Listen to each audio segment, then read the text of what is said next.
Today we are going to discuss about the accounting ratios. So the objective of the ratios is what actually we want to evaluate the performance of the business. When you are the owner or you are the investors and you are making the investment into two businesses, you want to see which business is giving you the good return, and also you want to see the performance of your business as compared to the other businesses.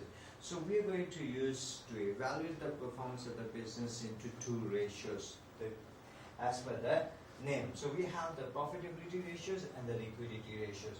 Profitability ratios are actually three ratios: ROC, gross profit to sales, net profit to sales. So return on capital employed is ROCE, and how to calculate it? Profit for the year, our capital employed. Profit for the year is what the reward from the business, how much the business is giving the return to the investors. But they need to calculate that this investment is from for what reason, okay, or how they're going to get it. So capital employed to be calculated into two methods. One is that the resources method, the other is what the liabilities method. So the resources method is a non-current assets plus working capital, and capital side or the long-term liability plus the capital owned is to be as capital implied.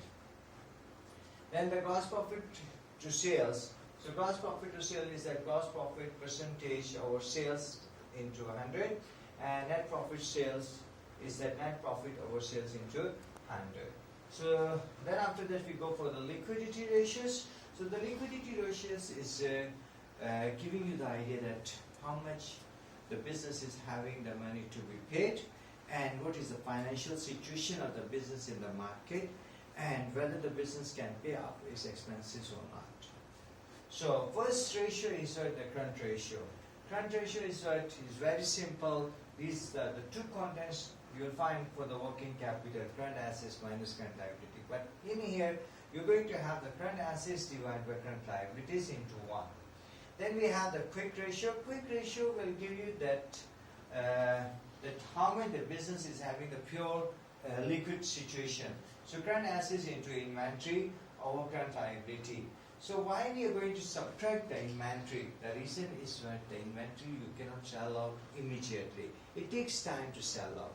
So that's why we pull out this inventory from our calculation. Whatever the amount remain for the asset, for the current assets, is going to be divided by current liabilities. Then after that we have the rate of inventory turnover. So rate of inventory turnover is that the cost of sales divided by average inventory. How to calculate the average inventory? Opening inventory plus closing inventory divided by 2. Okay, and when we do this one, cost of sales divided by average inventory, we get the number of times. How many times you need the inventory in a year. Then after that, the next is average inventory over cost of sales into days.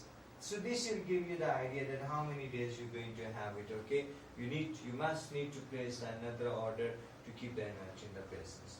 Then the collection period for trade receivable, that how much the money you're going to collect from your debtors. So debtors is definitely based on your credit sale.